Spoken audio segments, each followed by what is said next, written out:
ನಮ್ಮ ನ್ಯೂಸ್ಗೆ ಸ್ವಾಗತ. ವ್ಯಾಕ್ಸಿನೇಷನ್ನಲ್ಲಿ ಕರ್ತವ್ಯ ಲೋಪ, ಪೌರಾಯುಕ್ತರಿಗೆ ಕಾರಣ ಕೇಳಿ ನೋಟಿಸ್ ಜಾರಿ ಮಾಡಿದ ಯೋಜನಾ ನಿರ್ದೇಶಕರು.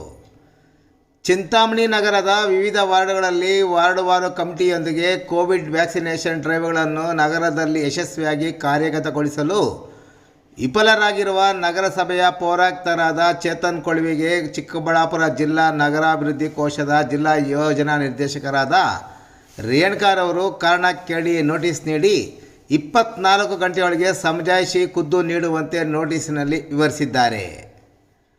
ಅವರು ನೀಡಿರುವ ನೋಟಿಸಿನಲ್ಲಿ ರಾಜ್ಯ ಪೌರಾಡಳಿತ ನಿರ್ದೇಶನಾಲಯದ ಉಲ್ಲೇಖದ ಆದೇಶ ಮತ್ತು ಜಿಲ್ಲಾಧಿಕಾರಿಗಳ ಅಧ್ಯಕ್ಷತೆಯಲ್ಲಿ ನಡೆದ ಕೋವಿಡ್ ಡೆಸ್ಕ್ ಝೂಮ್ ಸಭೆಯ ಆದೇಶವನ್ನು ಉಲ್ಲೇಖಿಸಿದ್ದಾರೆ. ಜಿಲ್ಲಾಧಿಕಾರಿ ಝೂಮ್ ಸಭೆಯಲ್ಲಿ ಸೂಚಿಸಿದಂತೆ ನಗರಸಭೆಯ ವಾರ್ಡ್ವಾರು ಕಮಿಟಿಯ ಸಹಯೋಗದೊಂದಿಗೆ ಕೋವಿಡ್ ವ್ಯಾಕ್ಸಿನೇಷನ್ ಡ್ರೈವನ್ನು ನಗರದಲ್ಲಿ ಯಶಸ್ವಿಯಾಗಿ ಕಾರ್ಯಗತಗೊಳಿಸಲು ಜಿಲ್ಲಾಧಿಕಾರಿಗಳು ಸೂಚಿಸಿದ್ದರು. ವಾರ್ಡ್ವಾರು ಕಮಿಟಿಯನ್ನು ರಚಿಸಲು ಪೌರಾಯುಕ್ತರಿಗೆ ಅಧಿಕಾರ ಪ್ರದತ್ತವಾಗಿದ್ದು, ಆ ಕಮಿಟಿಯನ್ನು ಕ್ರಿಯಾಶೀಲರಾಗಿ ಇಡುವುದು ನಿಮ್ಮ ಆದ್ಯ ಕರ್ತವ್ಯವಾಗಿರುತ್ತದೆ.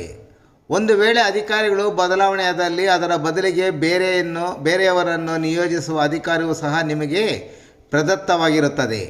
ಇದರನ್ವಯ ಸರ್ಕಾರದ ಪ್ರತಿಷ್ಠೆ ವಿಚಾರವಾದ ಕೋವಿಡ್ ವ್ಯಾಕ್ಸಿನೇಷನ್ ಡ್ರೈವನ್ನು ಚಿಂತಾಮಣಿ ನಗರ ಸ್ಥಳೀಯ ಸಂಸ್ಥೆಯ ವ್ಯಾಪ್ತಿಯಲ್ಲಿ ಸರಿಯಾಗಿ ಕೆಲಸ ನಿರ್ವಹಿಸದೇ ಇರುವುದು ನಿಮ್ಮ ಅಸಮರ್ಥತೆಯನ್ನು ತೋರಿಸುವುದು ಸ್ಪಷ್ಟವಾಗಿ ಮೇಲ್ನೋಟಕ್ಕೆ ಕಂಡುಬಂದಿದೆ.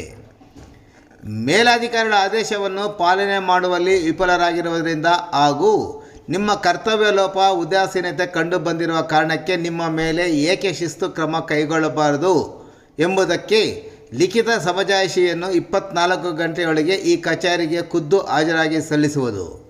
ತಪ್ಪಿದ್ದಲ್ಲಿ ಯಾವುದೇ ಮುನ್ಸೂಚನೆ ನೀಡದೆ ನಿಮ್ಮ ವಿರುದ್ಧ ಶಿಸ್ತು ಕ್ರಮಕ್ಕೆ ಮೇಲಾಧಿಕಾರಿಗಳಿಗೆ ಶಿಫಾರಸು ಮಾಡಲಾಗುವುದು ಎಂಬುದಾಗಿ ತಿಳಿಯಪಡಿಸಿದೆ ಎಂದು ಪೌರಾಯುಕ್ತರಿಗೆ ಸಲ್ಲಿಸಿರುವ ಕಾರಣ ಕೇಳಿ ನೋಟಿಸ್ನಲ್ಲಿ ಯೋಜನಾ ನಿರ್ದೇಶಕರು ಸಂಪೂರ್ಣವಾಗಿ ವಿವರಿಸಿದ್ದಾರೆ.